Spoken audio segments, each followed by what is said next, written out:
Halo semuanya, kembali lagi kita akan ngobrolin paranormal experience. Narasumber kita hari ini adalah seorang konten kreator ya. Sebenarnya lebih banyak di YouTube kali ya? Di YouTube, Kak. Di YouTube. Channelnya ini channel horor. Horor. Namanya apa, boleh disebutin? Gusti Gina. Gusti Gina. Tapi yang menarik adalah Gina ini ada satu cerita horor yang dia tidak pernah ceritakan di YouTube-nya sendiri. Karena ini berkaitan dengan pribadinya dia, pengalaman nyatanya dia. Menurut gua aneh juga ya. Ada orang punya YouTube horor, isinya adalah storytelling ya, jadi banyak ngekurasi cerita horor dari mana-mana, dan juga ada interview kayak gini, tapi nggak pernah nyeritain kisah horornya sendiri, karena dia ternyata punya. Itu kenapa? Ini kan kisah yang diceritain hari ini, kisah kamu sendiri kan? Iya, pengalaman pribadi. Kenapa nggak pernah diceritain di YouTube sendiri? Yang pertama itu kan terjadi waktu saya kecil hingga lulus SMA. Terus saya pindah kota nih, dari desa ke kota. Dan saya ngerasa itu adalah pengalaman yang gak menyenangkan, Kak. Jadi niatnya pas pindah kita satu keluarga pengen hijrah lah ya. Hijrah dari tempat gitu dan meninggalkan semua itu jadi masa lalu. Nah terus juga dulunya selama 14 tahun tinggal di sana, saya itu kan banyak ngalamin hal horor sampai juga berdampak ke psikis. Jadi kayak traumatik. Terus kuliah di psikologi, rawat jalan ceritanya. Maksudnya? Saya kuliah di psikologi, sengaja masuk psikologi buat ini. Oh gitu ya, menganalisa diri sendiri. Menganalisa diri gitu sendiri. Ya. Kuliah di mana? Di Banjarmasin, di Kalimantan. Oke. Terus berarti emang kamu ngasih jarak antara diri kamu sama cerita yang akan mau dibawa ini. Iya.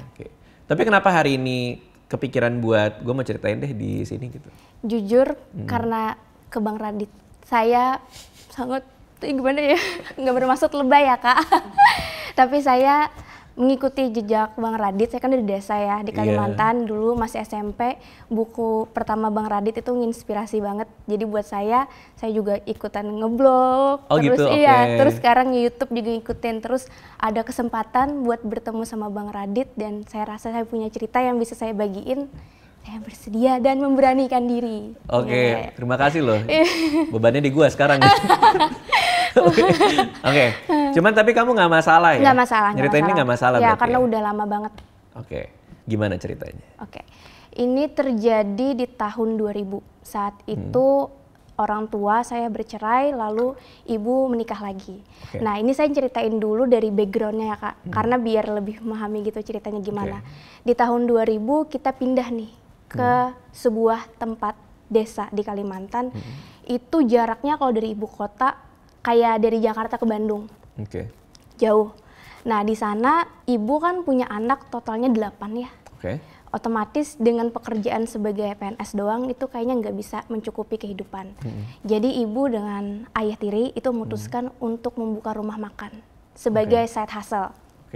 Dipilihlah sebuah tempat lokasi yang strategis. Itu di tepi jalan raya Trans Kalimantan. Biasanya yang mampir orang-orang bepergian, ya kan, lapar, mampir buat di rumah makan. Nah kebetulan lokasi yang dipilih ini itu kurang lebih 1 kilometer nggak ada tetangga. Jadi yang dilihat kiri, kanan, depan, belakang adalah sawah dan hutan juga gunung. Pada saat itu? Pada saat itu. Belum ada tetangga sama sekali. Dan akhirnya ibu sama ayah itu bikin rumah di sana sekaligus rumah makan. Tempatnya berdekatan? Iya di satu rumah. Berarti bareng? Satu rumah ya, depannya rumah makan, belakangnya rumah kita. Nah beroperasinya rumah makan cuman dari jam 9 pagi sampai jam 6 sore. Kalau malam kita tutup. Dan yang bikin angker lagi rumah ini, lokasi ini ya Kak, selain jadi sawah itu juga dulunya menjadi tempat paling angker. Jadi orang tuh takut di sana karena banyak kasus kecelakaan lah meninggal, pembunuhan, mayatnya dibuang di sana. Bahkan saya waktu kelas 4 SD pernah menemukan mayat. Jadi jadi waktu itu kan saya jogging ya pagi. Jogging dan ternyata di pinggir seberang rumah itu kayak nyerong dikit, di pinggirnya itu kan kayak ilalang-ilalang gitu kan. Terus lihat sepatu nih, apa tuh kata saya kan masih kecil, deketin ternyata mayat. Itu apa, korban tabrak lari atau? Kayaknya sih, kayaknya bukan tabrak lari karena dia pakai pakaian rapi, kayak dibuang gitu aja. Karena dulu di sana kayak sering gitu loh, orang dibuangnya di sana. Dia kan tempat sepi sepanjang jalan nggak ada penduduk. Jadi mungkin para kriminal tuh ngerasa dibuang sini aman gitu.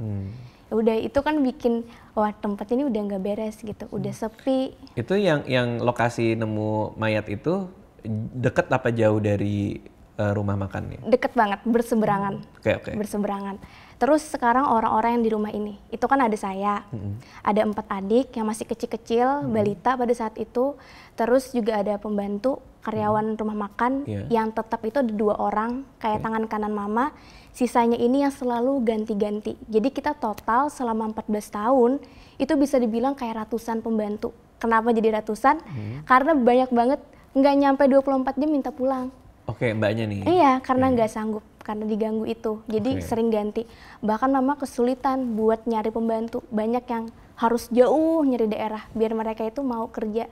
Tapi ujung-ujungnya minta balik lagi. Oke, emang gangguan kayak apa yang menyebabkan pembantu rumah tangga ini begitu gampang buat minta keluar? Nah ini Kak, jadi gangguan di rumah ini kan dialami semua orang, nggak cuman Gina, tapi juga saudara, pembantu, bahkan juga ada versi warga. Jadi saya cerita ini semuanya dari versi-versi kita.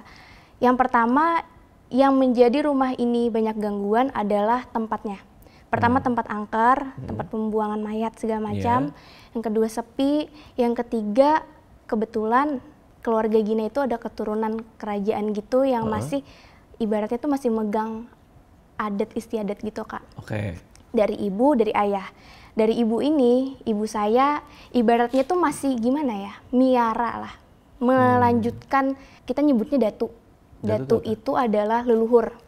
Yang dipercaya leluhur itu tuh masih ada ngejagain anak cucunya. Jadi melihara ini maksudnya melihara sosok itu kah? Melihara sosok itu, bisa dibilang kayak gitu. Jadi kalian melihara satu sosok leluhur? Iya. Secara sadar? Secara sadar. Oke. Dan saya waktu itu kayak denial banget waktu kecil. Dan saya tuh jadi anak yang paling bandel dan paling skeptis di antara yang lain. Karena nggak suka mama kayak gitu. Dikarenakan meliharanya ini literally satu kamar itu disediakan. Jadi kamar, saya nginget kamarnya aja udah merinding. Kamarnya itu dibikin dekorasi ala kerajaan. Ini kamu cerita gini nggak masalah nih? Karena ini kan menyangkut keluarga dan lain-lain. Nggak apa-apa sih Kak, karena udah lalu juga. Udah lewat gitu. ya Udah lewat, masa itu ya? Udah lewat gitu loh. Jadi satu kamar itu kan di Kerajaan Banjar di Kalimantan Selatan dominasi warnanya kuning, hijau, dan merah. Nah itu tuh dibikin kayak gitu. Dinding-dindingnya ada air guci itu pernak-perniknya. Terus di situ kamar mama juga, tapi ada kelambu kecil. Kelambu kecilnya cuma segini kayaknya. Tapi seolah-olah kelambu itu tuh kelambu tempat orang tidur. Jadi di dalamnya tuh ada bantal, ada guling. Yang ukurannya semua kecil? Iya kecil, segini. Jadi bantalnya pun kecil, gulingnya pun kecil gitu ya? Iya. Jadi seolah-olah itu tempat tidurnya dia. Dikasih warna, semuanya warna kuning, kunyit warnanya. Nah terus ada juga guci 2, guci tua mahal gitu. Tuh. Yang di PS apa yang di... Oh Gucci beneran? Gucci beneran. Kalian ada Gucci, ada Balenciaga gitu deh. Langsung branded. Gucci, oke.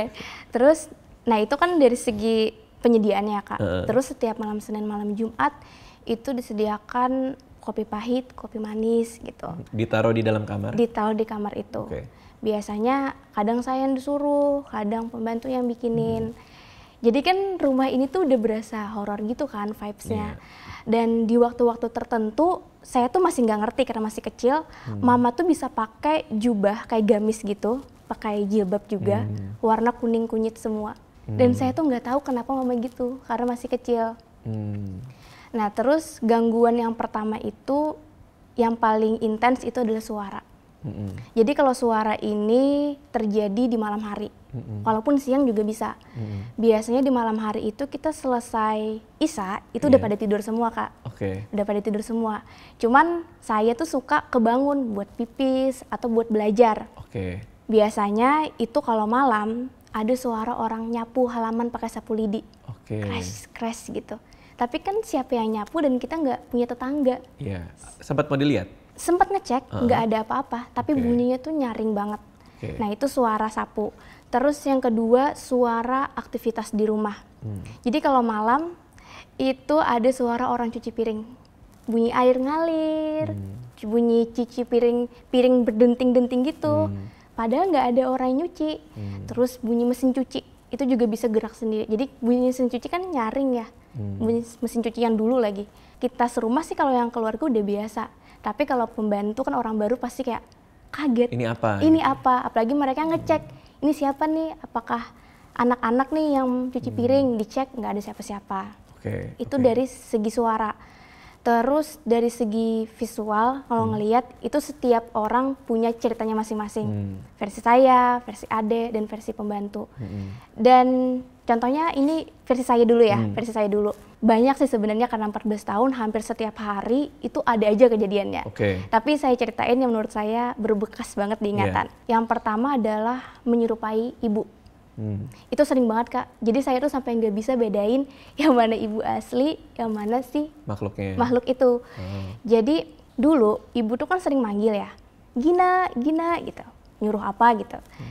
Saya pikir tuh ibu, pas didatangin nggak ada orang. Itu dari kamar? Dari kamar keluar, jadi rumahnya tuh lumayan besar dan tanah mama itu juga luas banget. Nah terus itu dari panggilan, kalau sama ibu juga pernah ketemu nih. Saya jalan keluar, jadi dapur itu ada 2, dapur di luar sama dapur di belakang. Dapur di luar itu buat rumah makan. Kok bau harum tiba-tiba? Nyium gak lo? Ayo lo, wangi lo. Ada yang pakai parfum kali ya? Iya ada kali. Ih, kayak di apartemen itu ya. Hah, gue doang? Bau manis. Gak kecium? Iya, bau manis itu iya, apa ya? Bau manis. Apa sih? Nggak tahu Kak. Bau harum tapi bener-bener manis sih. Ah udah nggak ada. Udah. Cuma sekelebet gitu ya? Iya, gue merinding deh.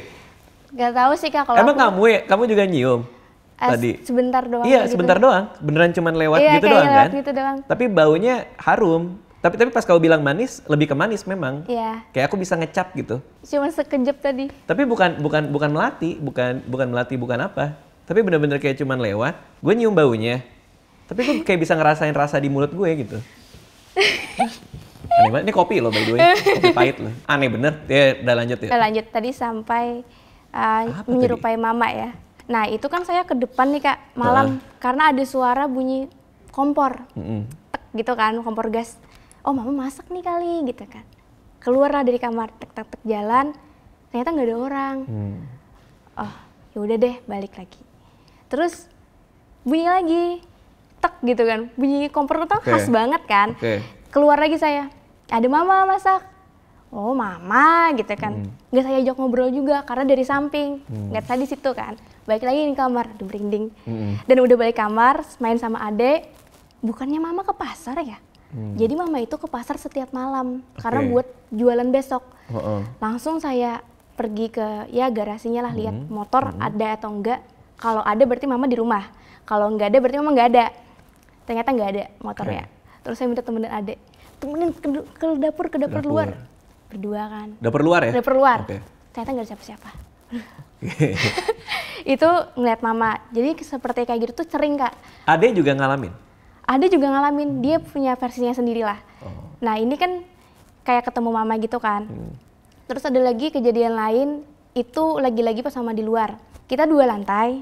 Kamar di atas itu ada 3. Salah satunya kamar mama dan kamar yang itu kamar tadi. Nah buat sampai ke tangga itu harus ngelewatin kamar mama dan kamar itu tuh. Saya tuh turun tangga nih abis Isya, mau minum ceritanya ke dapur. Dan pintu kamar mama itu kebuka kan. Lihat tuh ada pakai mukena sujud. Saya pikir mama sholat. Oh mama sholat jalan kan. Terus udah mau turun tangga, anak tangga yang pertama, bukannya mama ke pasar ya gitu kan. Mundur kan perlahan, mundur. Ternyata kosong. Nggak ada orang sama sekali. Padahal lihat lagi sholat. Tadi lihat sholat jelas banget, sholat sujud. Itu kalau ngelihat sosok itu hanya bagian punggung atau badan atau muka pun kelihatan? Kadang-kadang bisa muka. Muka juga kelihatan kadang, gitu? Jadi benar-benar kayak mama. Nah itu tuh nanti ada penjelasannya tuh siapa itu gitu loh. Nah terus saya tutup tuh pintu kamar. Jadi paling takut ke kamar itu. Semua anak-anaknya tuh nggak ada yang berani ke kamar itu kecuali buat ada kepentingan. Contoh naruh sajen tadi, kopi manis. Terus ada juga pernah saya itu jatuh dari tangga. Jadi dari lantai 2 jatuh ke lantai 1. Dari lantai 2 jatuh ke lantai 1. Waktu itu kan tangga saya gini ya. Nah ini mau ke sini nih. Tapi tiba-tiba tuh berasa panas di belakang sini. Hawa tuh berubah gitu loh Kak. Dan tiba-tiba di samping kiri telinga itu ada yang kayak gini. Aduh malas banget. Aduh saya karena kaget. Karena kaget mau lari kan. Tapi lupa di depan ini anak tangga. Saya ngambil langkah besar langsung jatuh tergulung ke bawah. Itu keluarga pas tahu kamu jatuh pada panik dong? Pada ya udah diurut aja gitu, diurut. Terus datengin kayak ustadz gitu buat ngebaca-bacain. Jadi kalau di Kalimantan itu ada istilah namanya kapidaraan. Apa tuh? Kapidaraan itu adalah ketika kita diganggu sama makhluk halus. Dan pengobatannya itu selain kayak dibikin acara syukuran kecil-kecilan, itu juga nanti kayak dibacain doa, terus ada kunyit. Pokoknya nggak tahu sih kayak itu apa aja campurannya, tapi intinya warna kuning, nanti kayak diukir gitu di telapak tangan sini, di sini, sama telapak kaki. Terus pergelangan tangan saya dikasih benang hitam, sini, perut, buat ngusir, biar saya nggak diganggu. Oke. Itu kenapa kuning lagi? Maksudnya kan di kamar itu yang datuk ini kan kuning juga, terus tadi kan ada kunyit pakai kuning. Iya. Apa di Kalimantan itu ada hubungannya kah kuning dengan kayak gitu-gitu apa gimana? Jadi memang warna kuning itu kayak warna sakral gitu Kak, karena warna yang dominan di kerajaan Banjar dulu. Jadi kayak warnanya tuh keramat gitulah gitu loh kepercayaannya.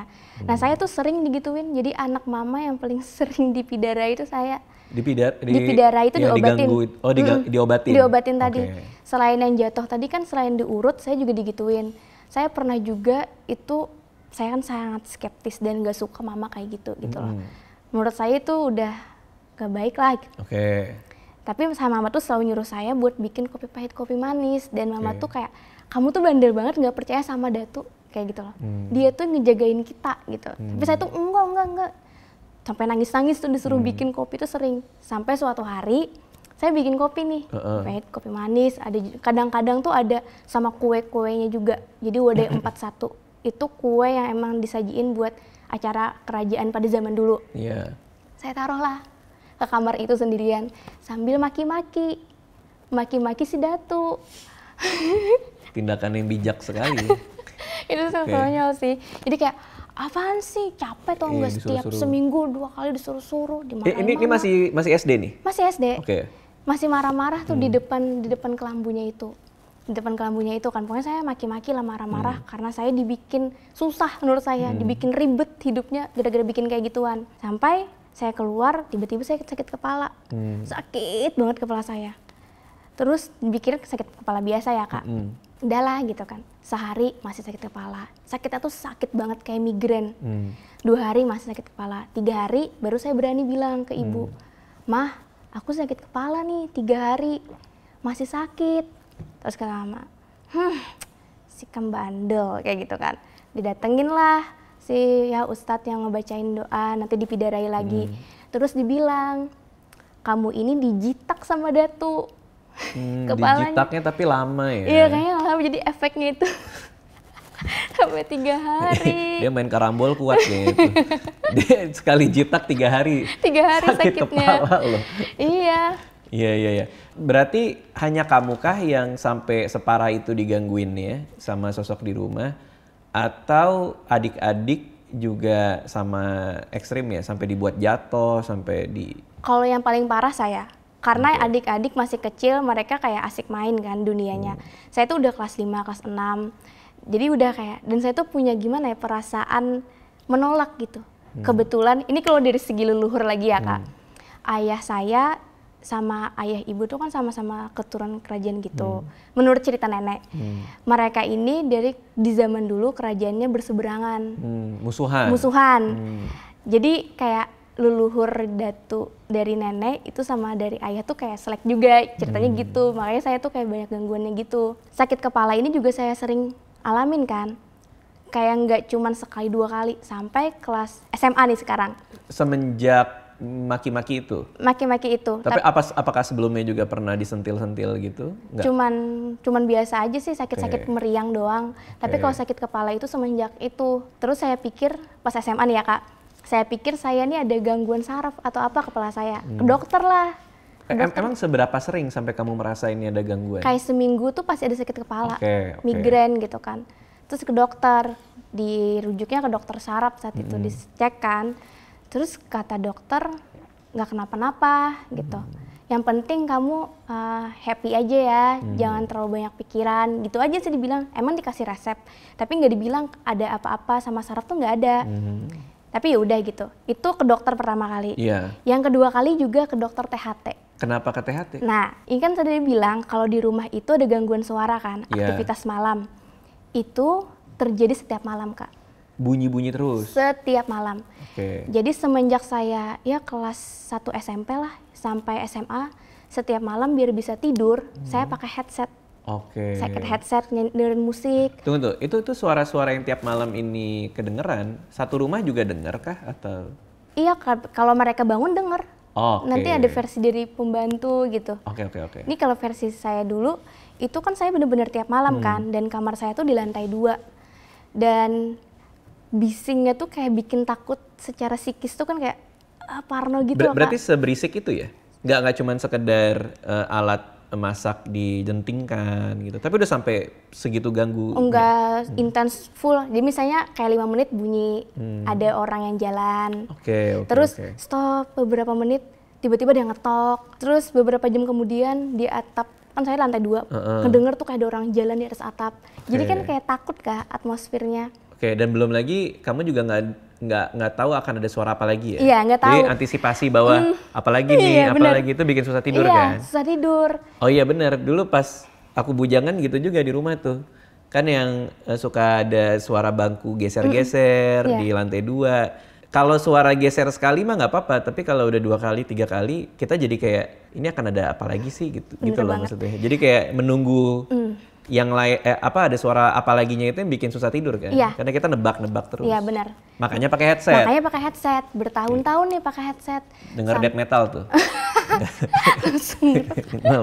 malah headbang.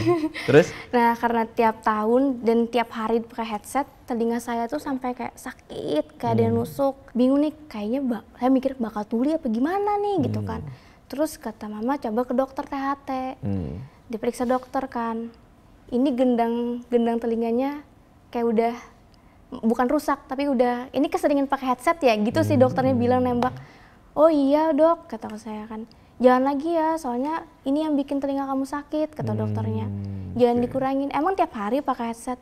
Iya dok, tiap mau tidur. Terus semalaman. Iya sampai lagunya habis gitu, sampai playlist habis. Jangan lagi pakai headset, kata dokter. Jadi gara-gara gangguan di rumah saya sampai ke dokter gitu. Iya, itu udah masuk ke kesehatan itu iya, ya. Masuk jadi agak kesehatan juga. Ganggu, ya. Nah, terus pernah juga sakit. Nah, ini sakitnya waktu SMP sih. Jadi sakitnya itu seluruh badan saya merah. Kecuali wajah. Jadi, seluruh badan merah? Merah. Oke. Merah. Merahnya itu kayak orang sakit kulit itu tau nggak sih, kayak meradang, meradang panas. Tapi merah semua, dibawalah ke rumah sakit di daerah itu, di desa. Ternyata kata dokter, kenapa-napa juga. Terus kata ibu kan, ya udah kamu ke ayah kamu, ayah kandung saya, itu di kota. Dikirimin lah saya naik taksi sendirian gitu. Disuruh ke Banjarmasin. Datangin ayah, terus kata ayah, aku kan bandel ya Kak, kayak nggak percaya sama leluhur gitu. Kamu harus kenal sama silsilah keluarga kamu. Oke. Diajaklah saya nih tur ziarah.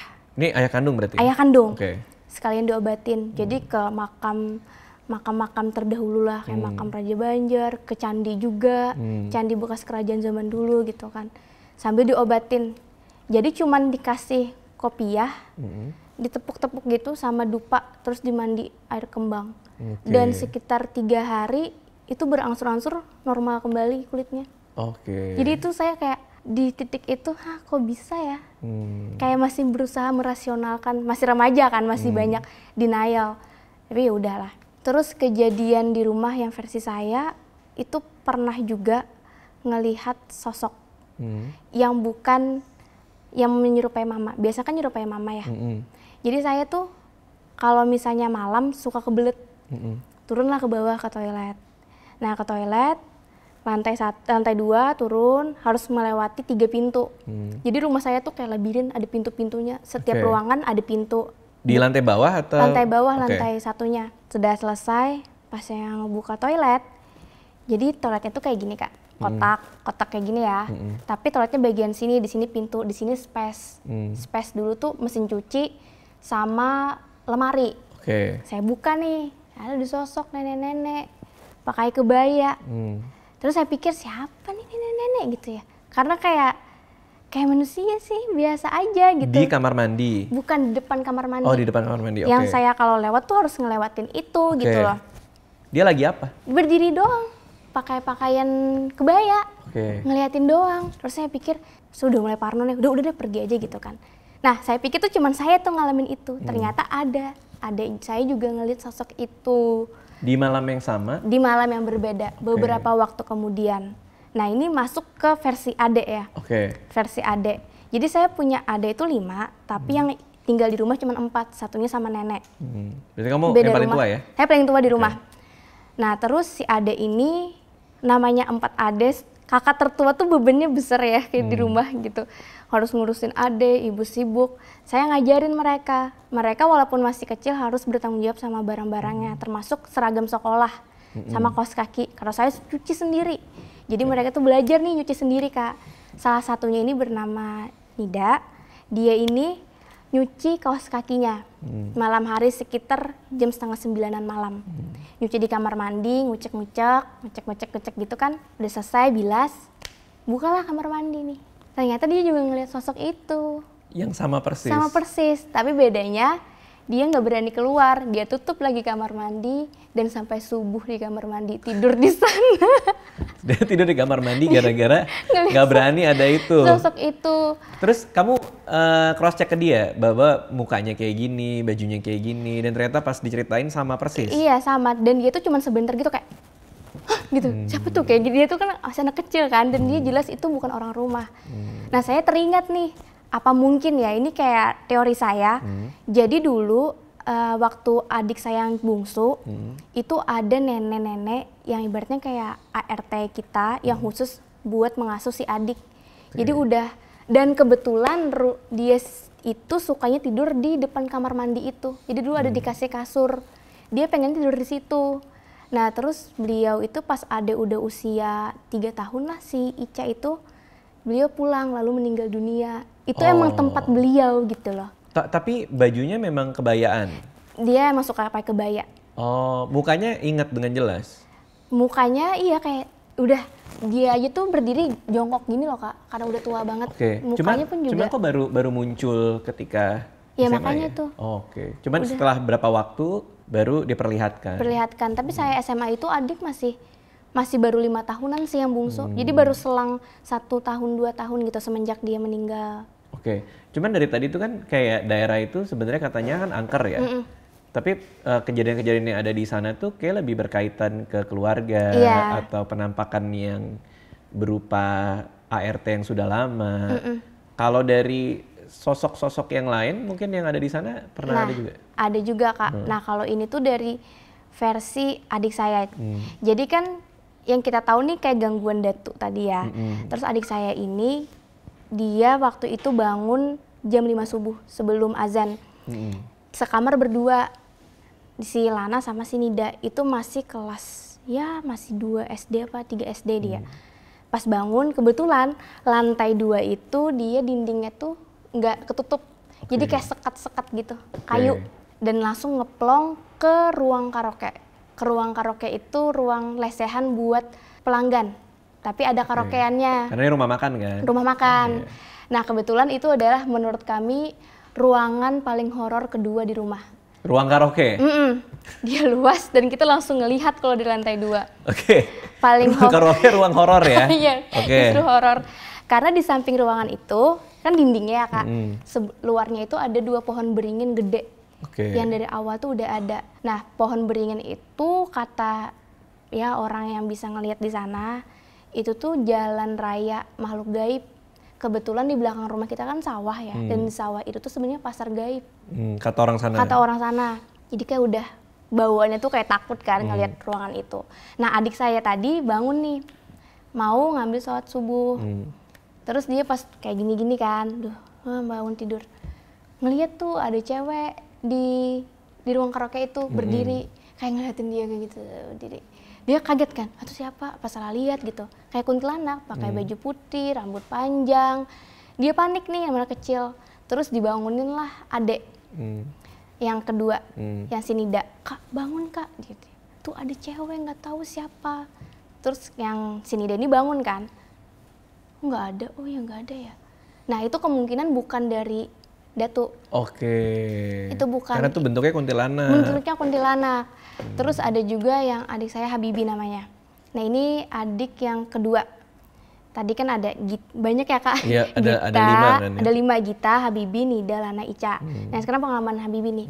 Dia juga pernah malam, jadi kita tuh sering banget ditinggal mama sama ayah dulu. Karena mereka ke pasar, seharian mereka kerja kan. Jadi nggak bisa belanja. Kalau ditinggal itu cuman kita anak-anaknya doang nih. Nah waktu itu kami yang lainnya berada di kamar. Dia di ruang menuju ke garasi sambil nungguin mama sama papa. Kapan nih pulang gitu kan. Dan kebetulan ini pintu, terus di sini tuh kayak jendela, tapi bukan jendela, tapi sekat-sekat kayu. Jadi rumah kami tuh banyak yang kayak itu, kayak banyak kayak gitu loh. Terus dia nungguin mama, pokoknya dia tuh paling manja lah, nggak bisa ditinggal sama orang tua, paling cengeng. Jadi kayak nungguin mama sama papa gitu kan, liatin keluar gitu. Itu malam tuh kejadiannya.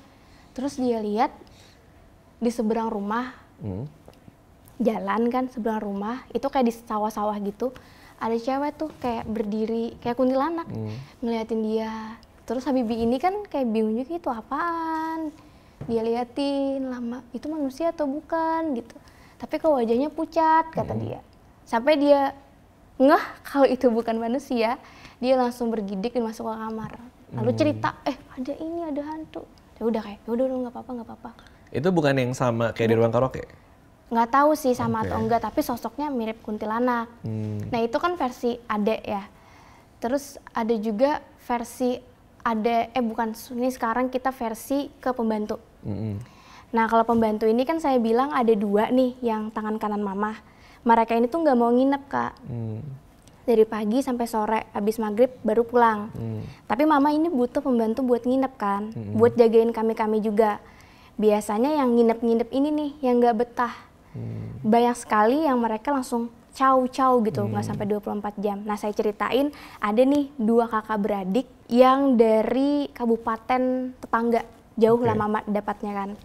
Suatu sore dia datang nih, diajak mama, oh ini kita sebut aja namanya Kak Indri sama Kak Sita ya. Kak Indri sama Kak Sita bakal nemenin kalian di rumah mulai hari ini. Saya langsung di briefing nih sama mama, malam ini kamu tidur temenin ya mereka, katanya. Biar mereka nggak kabur gitu kan. Oh iya Kak. Malam nih, udah tutup rumah makan, kita tiduran. Saya tidur bareng mereka buat nemenin malam pertama ceritanya. Bertiga. Nah itu kan cuman kasur doang tuh digelar. Terus pakai kelambu. Nah di Kalimantan tuh wajib banget dulu pakai kelambu biar nggak diganggu sama makhluk halus. Oh bukan, biar nggak diganggu nyamuk? Bukan, iya nyamuk benar juga sih sebenarnya. Tapi apa hubungannya kelambu sama makhluk halus? Nggak tahu ya, itu kayak udah kepercayaan turun-temurun aja sih Kak. Jadi kayak menurut kepercayaan orang di sana, kalau kita pakai kelambu, itu makhluk halus tuh nggak berani masuk. Bahkan dulu ada yang sampai ditaruh yasin. Saya juga naruh yasin sih di atas, saking takutnya sama di rumah itu kan. Nah singkat cerita kita tiduran nih, Kak Sita, saya, Kak Indri, saya di tengah, mereka di kiri kanan kan, tidur sampai tengah malam. Saya kaget nih, Kak Sita ini kayak berisik, kayak gimana nih, bangun, Indri bangun gitu. Terus saya pikir apa sih mereka ini gitu kan. Terus saya bangun, kenapa Kak? Nggak apa-apa Gina, nggak apa-apa gitu kan. Nggak apa-apa katanya. Udah nggak apa-apa nih, tidur lagi saya, tidur. Tapi besok paginya mereka pengen minta balik. Pagi itu juga pengen balik. Kenapa nggak nunggu sore kan, atau siang? Pokoknya pengen balik. Terus kata tangan kanan mama, sebut aja Aci Lama ya namanya. Aci Lama nanti aja nunggu mamanya Gina izin dulu.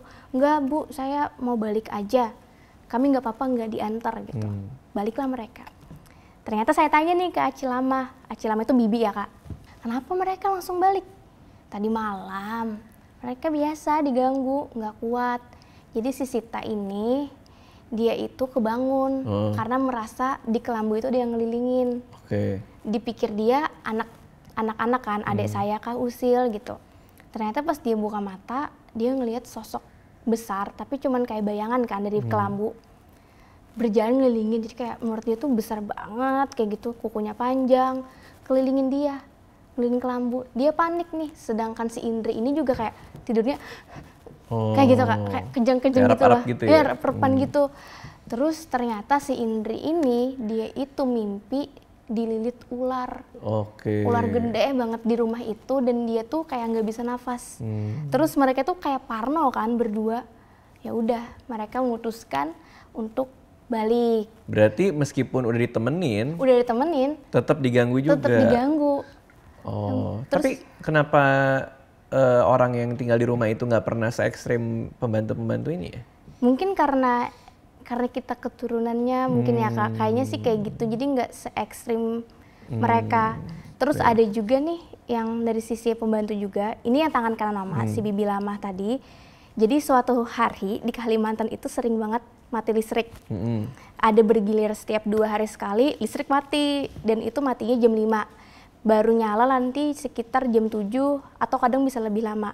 Jam 5 itu kita udah pasti prepare buat tutup rumah makan.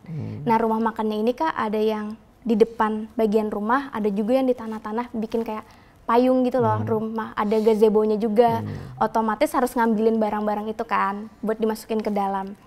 Nah itu petangnya tuh udah kayak creepy karena udah gelap kan, tapi belum malam, listriknya mati. Terus juga para pembantu udah masukin barang-barang, sisa makanan yang nggak laku itu dibagi-bagi nih buat mereka bawa pulang. Si Bibi Lama ini lagi masukin ke kulkas nih buat makan malam kami. Masukin Tupperware kan. Terus dia gitu kan. Kenapa kata kita kan. Terus dia megang katanya. Dia ngeliat, jadi tangannya itu gede banget. Gede, mungkin berkali-kali lipat dari tangan saya. Terus hitam, kukunya panjang. Awalnya tuh ngerasa nih Kak, tapi kayak, oh nih kayaknya yang lain nih yang iseng gitu kan. Masukin sampai dia ngeliat, langsung teriak. Udah nggak apa-apa katanya. Si Bibi ini udah biasa kan, nggak apa-apa lanjut. Terus kita yang anak-anak nih buntutin mereka kemanapun pergi kita ikutin. Karena gitu. takut kan? Karena takut. Pas lagi asik-asik beres-beres, ada yang nyuci piring, ada yang beresin piring-piring segala macam. Tiba-tiba rumah tuh kayak ada diruntuhin sesuatu. Jadi kayak gempa Kak, emang gerak rumahnya. Kan rumahnya kayu ya, jadi berasa debok kayak gitu. Dan itu tuh bener-bener kayak ada yang jatuh di rumah itu gitu loh. Semuanya itu langsung pada tetap-tetapan lalu lari ke seberang. Nah kebetulan di tahun itu saya udah SMA, kebetulan di seberang tuh ada rumah makan. Tapi dia nggak nginep, cuman sampai sore dia balik gitu pemiliknya. Kita nyeberang semua kayak tanpa aba-aba setelah mendengar itu, karena pada takut semua kan. Terus kata pemilik warung yang di seberang, kalian kenapa pada lari? Oh nggak apa-apa kata kami. Terus udah ngumpul gitu, tadi suara apa ya, apa yang jatuh ya? Nggak bisa lihat karena kan mati lampu, cuma ada cahaya lilin-lilin doang kan. Nggak tahu apa yang jatuh ya, tapi berasa banget ada yang jatuh. Nah sampailah nyala nih listrik. Saat itu Mama nggak ada ya Kak. Kita nyeberang, balik lagi ke rumah, ngecek semua ruangan apakah ada sesuatu yang jatuh.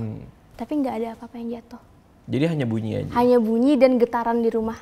Karena rumahnya itu kayu, jadi ya berasa getarnya. Dan semua orang ngalamin. Saya dan adik-adik dan para pembantu. Bener-bener nggak ada apa gitu, barang, nggak ada apa-apa, nggak ada yang jatuh. Udah dicek semuanya. Tapi kenapa kadang suka random banget ya? Kadang ada gangguan yang ekstrim, kadang cuman bunyi, emang kayak gitu? Emang gitu Kak. Jadi selama berapa, 14 tahun di sana? 14 tahun. Itu kadang ada yang ekstrim, ada yang enggak gitu ya? Iya, jadi kayak nggak tahu emang kayak digangguin, diusilin gitu. Karena ini rumah makan, yang makan di sana pernah kejadian juga? Nah, kalau dari pelanggan kan kita nggak nanya, dia kan sekali datang aja, tapi dari warga. Jadi kan si Bibi Lama ini dia tinggal di desa sebelah, sekitar 4 kilo dari rumah makan kami. Nah orang di desa itu biasanya ada pasar subuh Kak. Pasar subuh itu bukanya sekitar jam 3 subuh sampai jam 5 subuh. Otomatis para pedagang itu bakalan ke kota ngejualnya berangkat jam 1, jam 2, jam 3 subuh. Karena mereka menjual hasil bumi kan, sayur-sayuran, buah-buahan. Dan mau nggak mau karena kita jalan Trans Kalimantan, mereka harus lewat rumah kita. Jalan angker tadi. Sampailah ada beberapa pedagang yang memang dekat sama rumah Bibi Lama itu cerita, kalau malam ramai banget ya di rumahnya ibu saya gitu. Terus kenapa? Kata Bibi Lama. Iya, kita pas barengan tuh langsung bergidik, paling takut lewat sana. Biasanya kan halamannya luas ya. Nah di halaman itu tuh kayak banyak kunti gitu Kak. Jadi mereka kayak berdiri, goyang-goyang gitu-gitu. Jadi kayak aku yang denger tuh, seriusan? Iya katanya gitu. Terus ada yang ngeliat pocong juga. Di rumah kalian? Di pekarangannya kan? Di pekarangan. Kalau pocong saya pernah ngeliat itu di jembatan dekat rumah. Oh, tapi bukan dalam rumah? Bukan dalam rumah, karena pada saat itu lagi bandel juga sama ibu. Lagi apa? Lagi bandel. Apa tuh? Jadi lagi berantem? Iya, jadi saya suka berantem sama ibu dulu waktu kecil. Pembangkang kan. Nah, jadi pada waktu itu Kak, saat itu saya tuh nggak mau disuruh TK Al-Quran. Karena saya berantem sama anak desa. Banyak berantemnya ya ternyata kamu ya? Iya, kayak pokoknya aneh banget deh waktu kecil. Tapi abis itu jadi ngeliat pocong di jembatan itu? Jadi ngeliat pocong, karena saya sembunyi, kayak merajuk gitu loh sama mama. Sembunyi di samping jembatan. Dari rumah itu ya sekitar 200 meter lah ke jembatan itu. Ceritanya pengen dicariin sama ibu gitu loh. Ini saya merajuk nih, tapi ternyata malah ngeliat pocong di samping pohon pisang. Nah, orang kan banyak nih, ada kuntilanak lah, terus pocong gak jauh dari sana gitu, ketemu mayat segala macam. Tapi itu kan tadi kayaknya yang takut tuh lebih ke kamu, adik-adik, terus pembantu, ya ART gitu kan ya. Kalau ibu sendiri gimana? Nah ini Kak, ini misteriusnya. Jadi sampai sekarang saya kalau dinanya ibu tuh cuma senyum-senyum doang.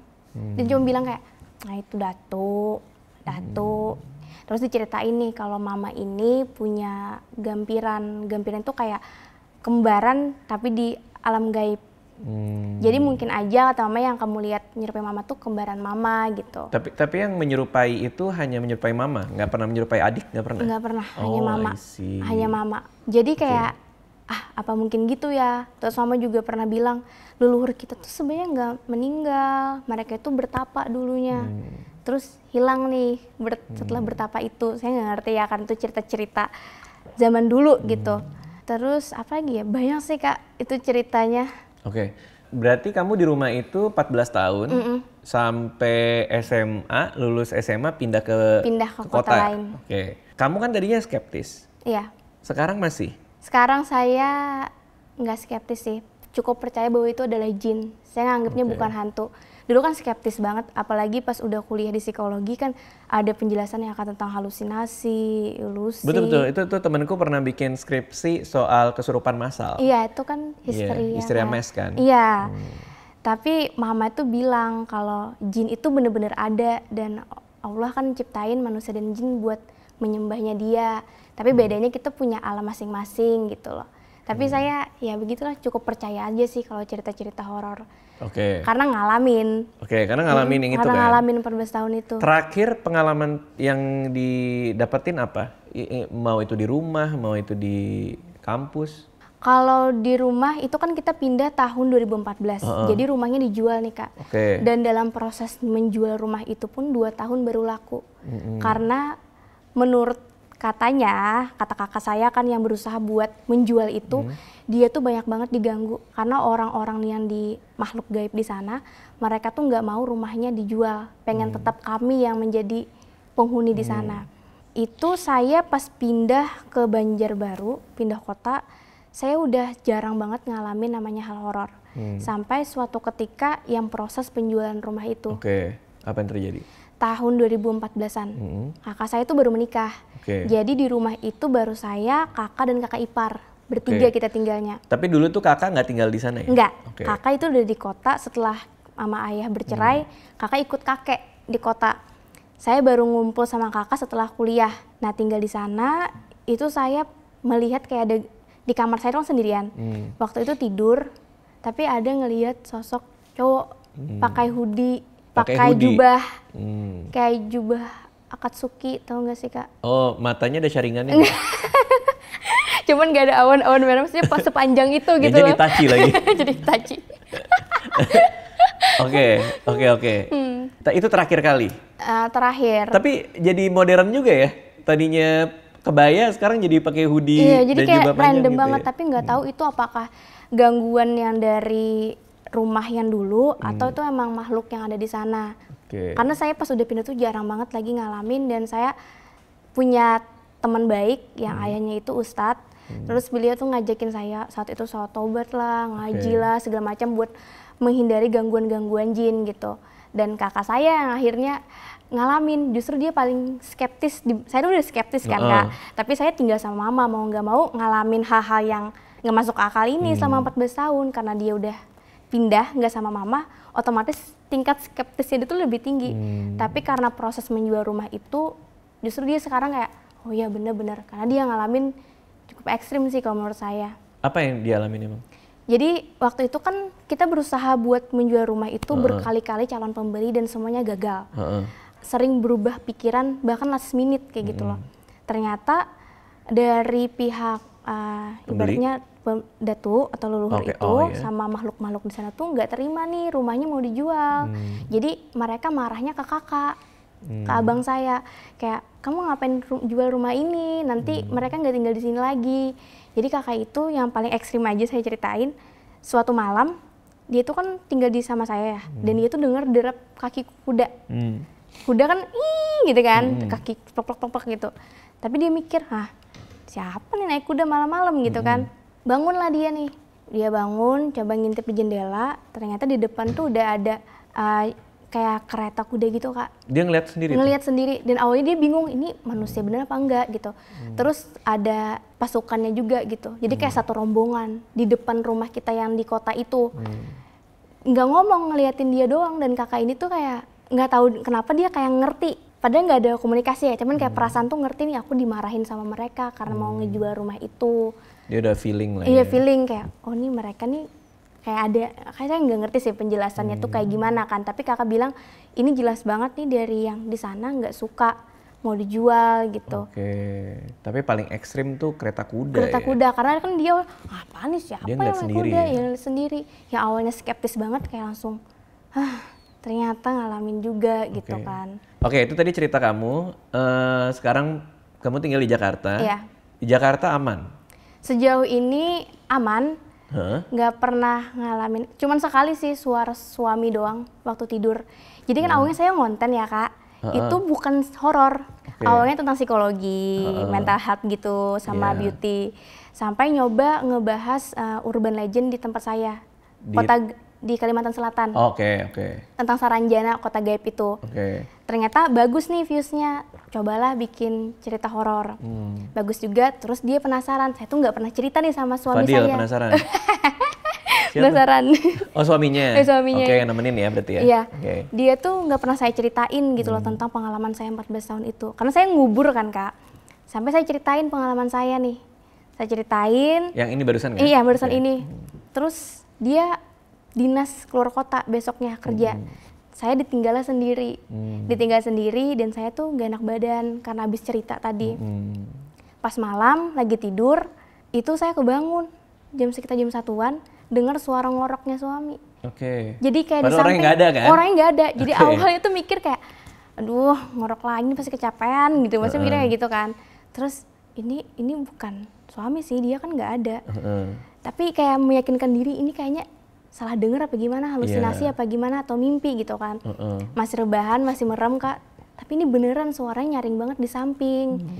Terus pelan-pelan saya buka mata, setengah gini masih kedengeran. Pas saya beraniin buka kayak gini full, hilang. Karena panik, sudah sekian tahun nggak pernah ngalamin hal horor, saya telepon lah dia gitu kan, nggak diangkat. Jadi saya nelpon tuh ratusan, karena ketakutan sendiri. Abis subuh baru bisa tidur. Jadi itu terakhir horor. Setelahnya nggak pernah lagi sejauh ini. Wah itu kayak kemarin tuh aku lagi tidur kan di kamar, terus ada suara gitu. Bukan tokek ya? Kayak tokek tapi bukan tokek. Bukan tokek.